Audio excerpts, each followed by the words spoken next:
2019 Range Rover PHEV Quick Spin Review. When Land Rover announced its changes for the Range Rover and Range Rover Sport lines, one of the most notable updates was the addition of a plug-in hybrid variant for each. On paper, it sounds impressive, with a total of 398 horsepower between the turbocharged inline-four and electric motor. It even boasts an all-electric range of about 30 miles, though overall fuel economy has yet to be released. To find out if it is as good as it looks on paper, Land Rover brought us out to California for a very short drive, a little over an hour, in pre-production cars. As evidenced by the big red emergency stop button we were asked to please not press unless absolutely needed.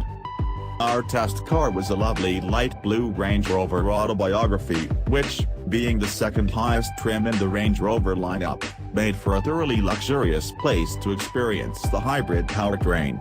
But in the United States, the Autobiography trim won't be available with the hybrid system, and that's unfortunate because the powertrain didn't detract from the opulent, leather-slathered experience.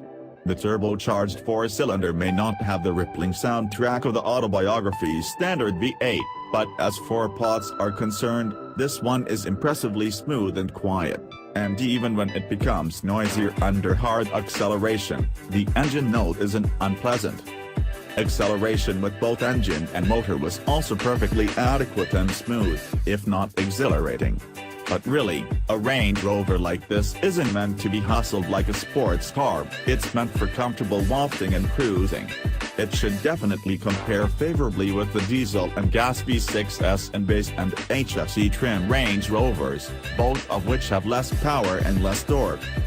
Of course, being a plug-in hybrid with the solid range, the Range Rover PHEV can be driven in fully electric mode, and it can stay in that mode all the way up to 85 miles per hour. Our test route down Latigo Canyon Road and Pacific Coast Highway didn't really afford us an opportunity to test that, but we don't doubt it's capable of it. The trick would be keeping your foot light enough to keep from kicking in the engine while reaching that speed. It's quite a trick, too, since when this massive SUV is running solely on the 114 horsepower electric motor, acceleration is painfully slow in normal traffic.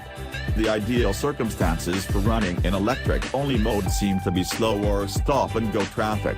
Otherwise, you'll probably be jamming down the pedal enough to bring the gas engine into play again. We have one other nitpick with the hybrid powertrain, and that is the brakes. Land Rover needs to do some more work on getting the feel right. Much of the pedal travel is mushy and numb as the regenerative braking does its stuff, and when pushed enough that the physical brakes activate, they grab harder than expected, making smooth stops tricky. But overall, the system works great with both engine and motor working together. And you really don't lose a thing compared with the regular models. The cabin is still as plush as you would expect, the steering is beautifully weighted and reasonably precise, the high seating position and the low window sills and upright pillars permit excellent visibility.